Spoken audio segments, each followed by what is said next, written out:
A criança é curiosa por natureza. A ideia da escola seria aproveitar essa curiosidade para desenvolver ao máximo as capacidades. Mas o que será que acontece ao longo dos anos escolares que muitas crianças, ao contrário do objetivo, perdem o interesse em aprender?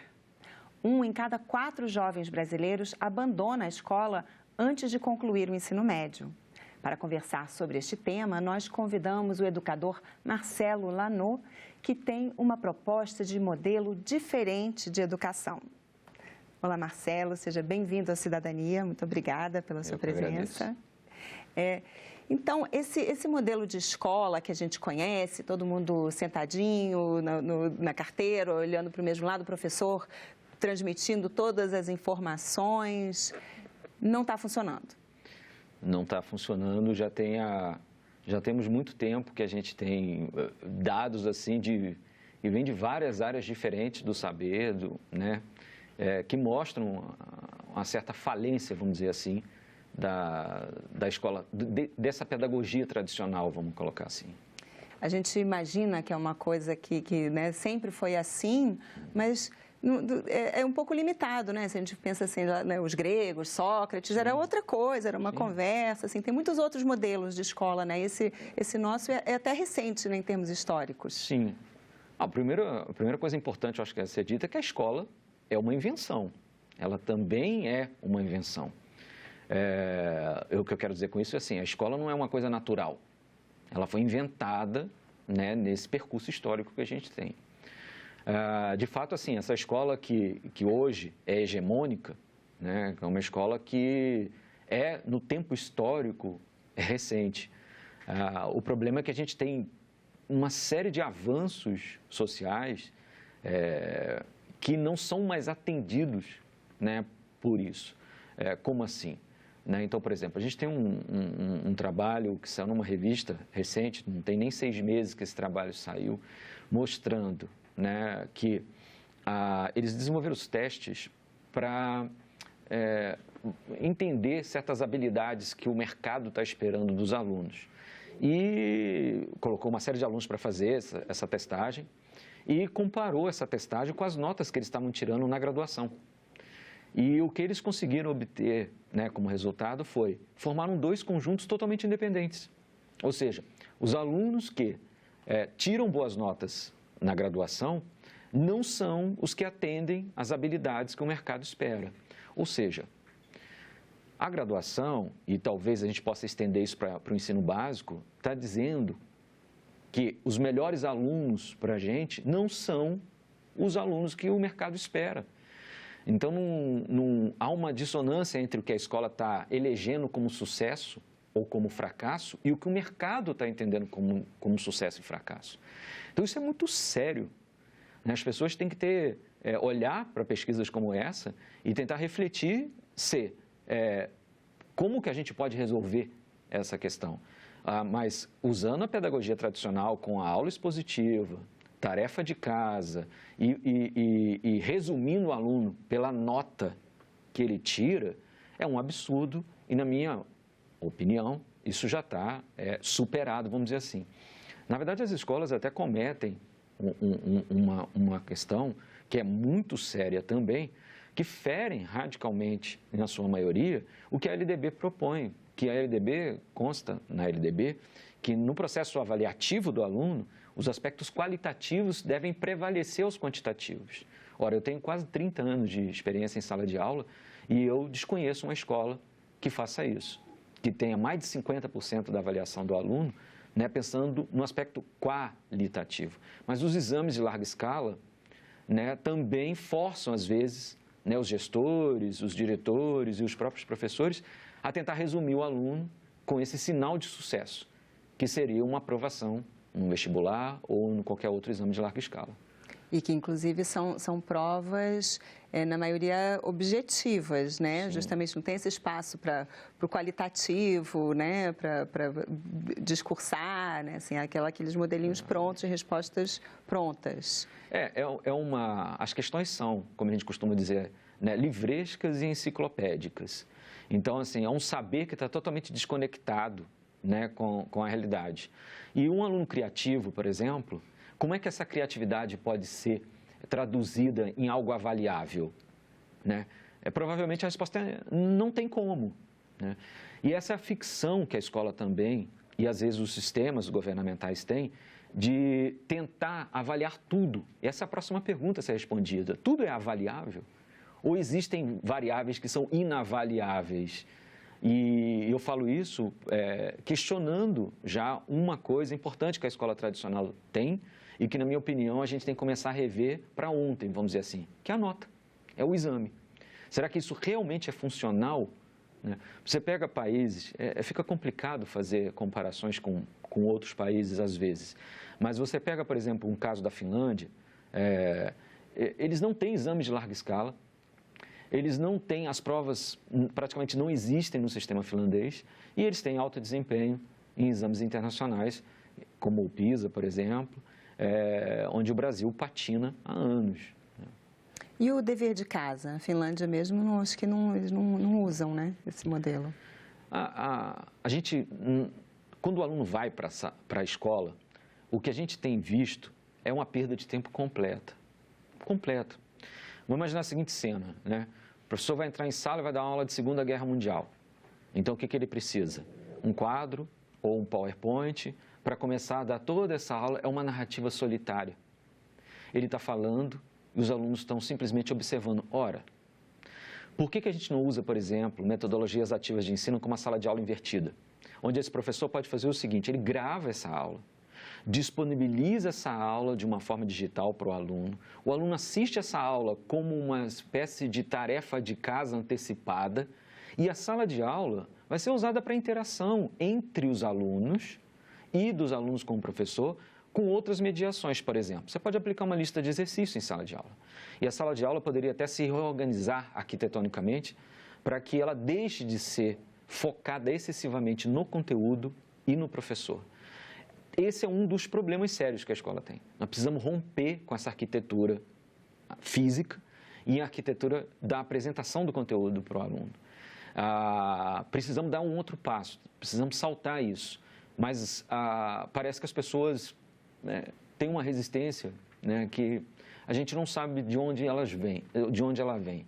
Tem um trabalho também que eu gostaria de citar para comentar sobre essa questão da aula expositiva. Tem um trabalho de 96, que foi feito também com alunos de graduação, ou seja, alunos até com nível de maturidade superior, obviamente, a do que os nossos jovens e as nossas crianças. Nesse trabalho, eles acompanharam a atenção, a concentração do aluno numa aula expositiva. E o que eles observaram foi o seguinte, o tempo máximo de concentração na aula expositiva foi de 18 minutos. Ele oscilou entre 10 e 18 minutos. Isso quer dizer que uma pessoa que esteja assistindo a gente aqui por mais de 10 minutos corre o risco de simplesmente depreender, de fazer uma digressão intelectual e apagar a gente.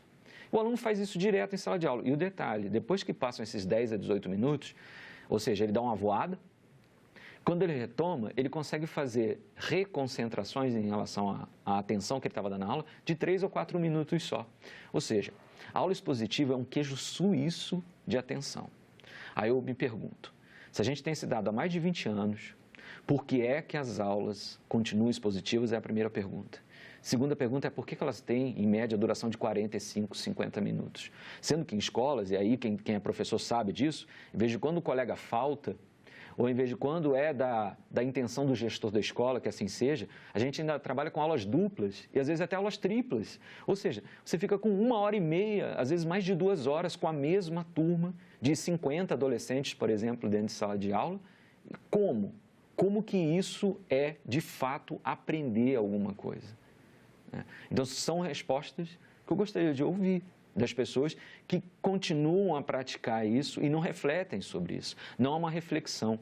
Às vezes eu penso que o que a gente está vivendo, né, nesse âmbito educacional é uma ampla ignorância da própria ignorância. É um passo de que as pessoas assim, não pararam sequer para pensar no que estão fazendo e questionar se aquilo realmente é funcional ou não. Então, você sugeriria aulas mais curtas, por exemplo? O tempo pedagógico, ele está até instituído na LDB. Né? Um dia letivo para a LDB, eu estou falando na educação básica, né, é de 4 horas por dia. A aula expositiva né? Aquela exposição do professor, essa não deveria superar 15 minutos. Então, assim, como fazer isso? Dessa forma, expondo o conteúdo de outras maneiras, ou de maneira prévia, ou de outras metodologias ativas, como oficinas, né? Tutoriais entre os próprios alunos, estimular essas questões, usar as listas de exercício, por exemplo, e o professor usar recursos que sejam recursos da ordem, assim, da apresentação básica do conteúdo, usando mapas mentais também, que é um conceito muito usado em segmentos, por exemplo, do marketing e da própria economia, né, das empresas, né, é um recurso extremamente eficaz, vamos dizer assim, na apresentação de projetos. Explica um pouquinho para os nossos telespectadores o que é um mapa mental. O mapa mental é uma espécie de representação gráfica de uma exposição de um conteúdo. Então, o que essencialmente você faz é o seguinte, você pega, pode ser um círculo, um retângulo, onde você vai botar um conceito central e depois você vai colocar como conceitos satélites numa primeira hierarquia e numa segunda hierarquia, você vai mapear todos os conceitos que são importantes para aquele determinado conteúdo. Então, está falando de Segunda Guerra Mundial, por exemplo, né? Segunda Guerra Mundial viria como o retângulo central. A partir dali, você poderia, por exemplo, puxar 2 retângulos e mostrar, ó, aliados e países do eixo. Aí, dos aliados, você puxa outros sinais. Enfim, daqui a pouco você tem um mapa, uma representação total do conteúdo, claro que de uma maneira reduzida, mas é um mapa de tudo que seria o objetivo principal daquele conteúdo para aquela turma e ali pronto, disponível e organizado, hierarquizado, rápido e com os conceitos básicos, todos eles ali concatenados. No segundo momento, o que você faz? Você tenta aplicar esses conceitos. Então, você monta um mapa mental e depois começa a desafiar os alunos num debate, enriquecer esse debate com um vídeo, por exemplo, ou mesmo entrar, como eu falei, com listas de exercício, deixa eles operarem um pouco, oportunizar eles fazerem pesquisas sobre aqueles temas. Tudo bem, países do eixo, quem eram? O professor pode, nesse momento, optar por não colocar quem são esses países e oferecer a oportunidade, dar essa devolutiva, deixar o aluno sair do papel da passividade para o papel da atividade. O aluno tem que mudar de papel. O professor tem que deixar de ser o centro das atenções. Eu não quero com isso, eu sou professor, não quero com isso dizer que nossa profissão está condenada. Mas o ofício do professor precisa ser reestruturado. Ele precisa pensar numa outra ótica. Nós não podemos ficar naquela sala de aula que a gente já conhece há 200 anos. Nós estamos em outro momento. E eu vi que na introdução do programa, né, você colocou a questão do que eu poderia dizer do engajamento do aluno. Então, o Instituto Gallup, nos Estados Unidos, eles fizeram uma pesquisa recente que mostrava exatamente isso, uma curva do engajamento do aluno ao longo do período escolar. E é incrível o que acontece. No ensino fundamental 1, o engajamento está na casa de 70%, essa pesquisa está disponível, se vocês digitarem, vocês vão achá-la. No Fundamental 1, ou seja, nas séries iniciais do Fundamental, o engajamento supera 70%. Quando entra no Fundamental 2, cai para 50%. E no ensino médio está na casa de 30%. Ou seja, a escola que deveria motivar o aluno, ela está conseguindo exatamente o contrário. Ele está conseguindo desengajar o aluno e criar um desconforto, que vira um tédio escolar, vira a violência e vira vamos dizer assim, transtornos de outras naturezas, que são do próprio indivíduo, transtornos psíquicos do indivíduo, ou transtornos que vão atingir as ruas. É muito sério. E isso tudo, na sua opinião, pode ser traçado para o modelo de ensino? Sim. Nós temos um dos grandes pensadores hoje da educação brasileira, é o professor Libânio. Em 1990, ele escreveu um livro onde ele construiu essas tendências pedagógicas. E são várias concepções pedagógicas. O uso dessas diversas concepções pedagógicas que ele aponta nesse estudo dele, isso está garantido na Constituição. Né? Se vocês pegarem a Constituição, pegar o artigo 206 da Constituição, você vai ver lá que está garantida, assegurada a diversidade de concepções pedagógicas. Só que o que é que aconteceu?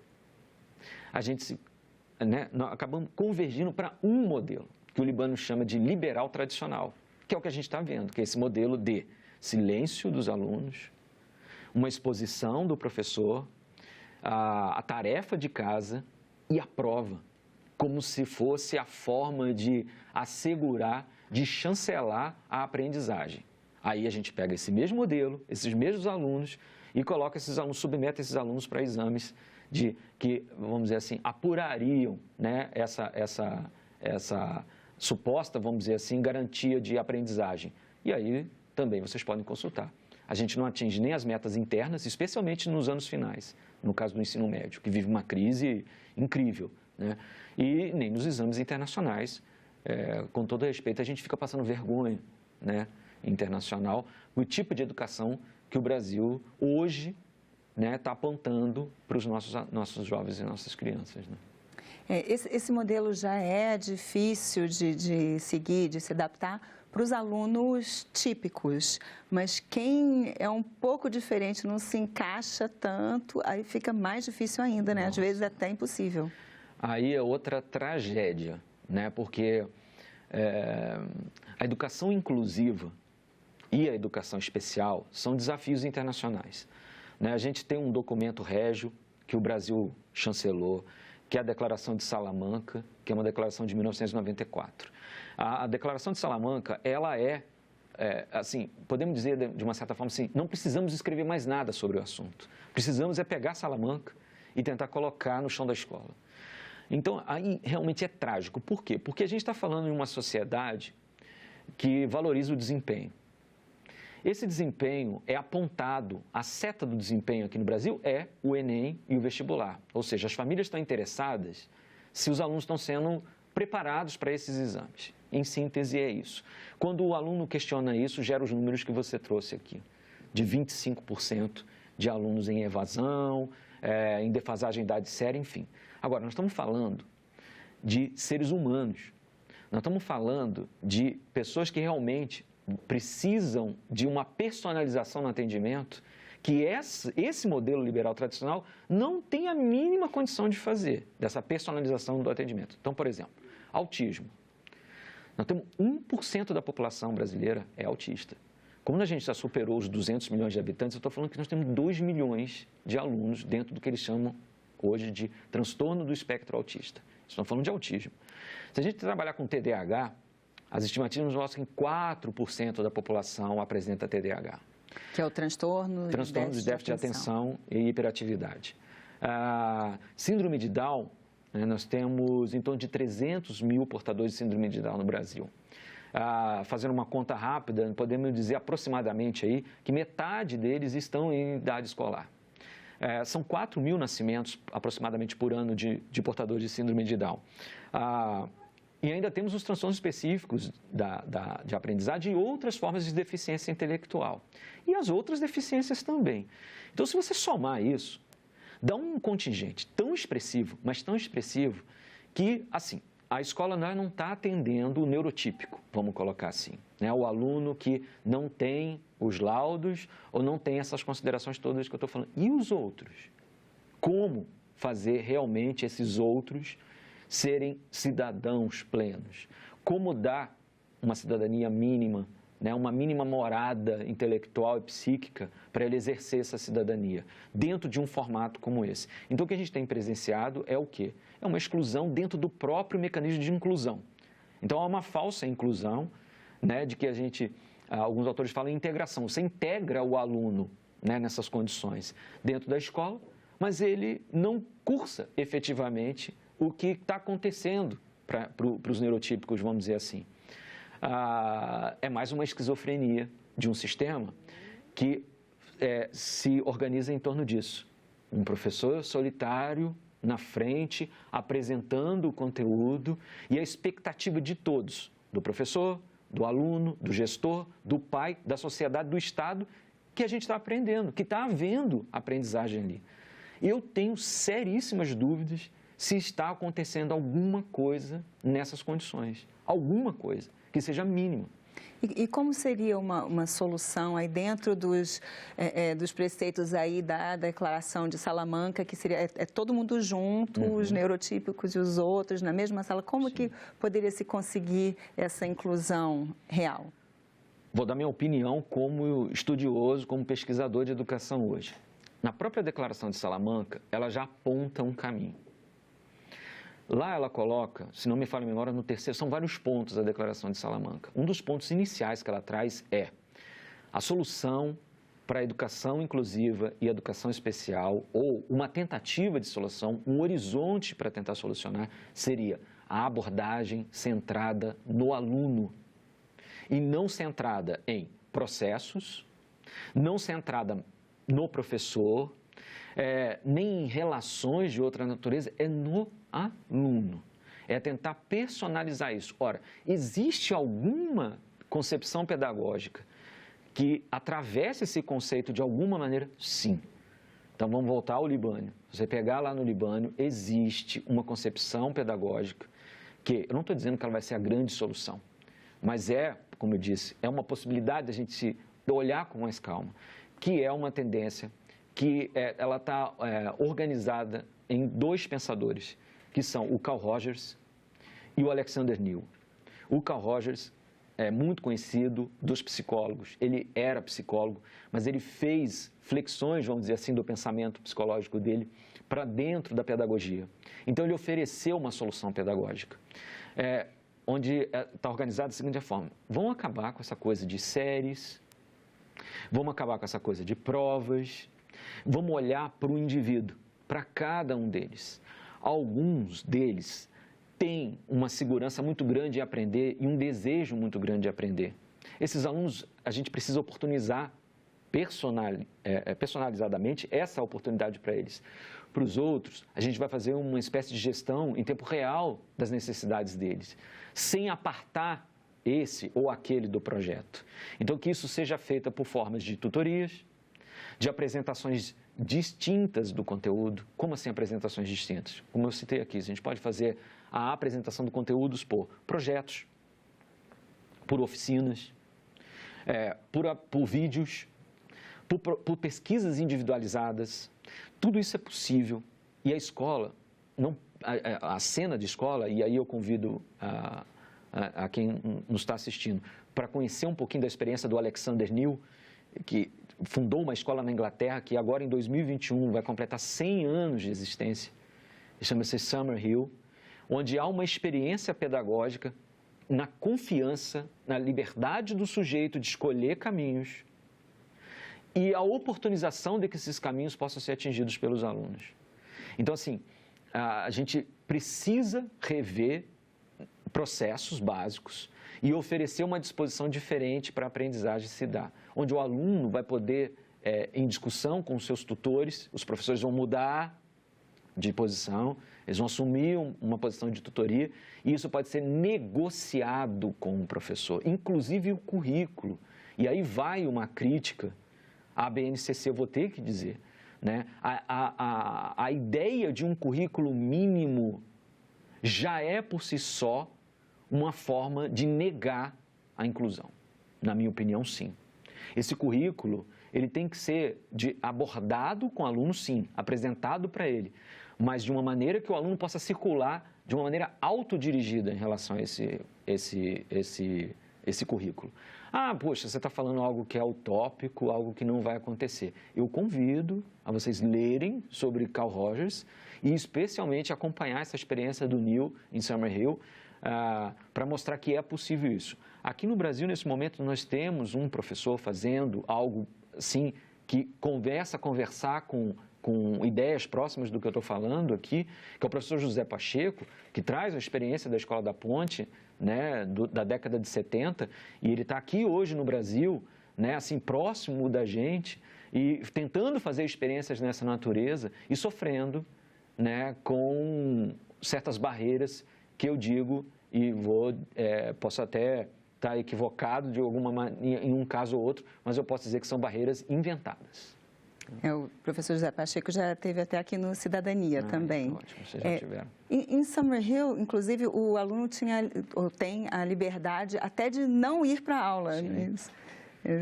Enquanto aqui a gente tem a exigência de 200 dias de aula por ano. E os componentes disciplinares todos, né? Então, essa é a ideia, quando eu estava comentando, da questão da BNCC, né?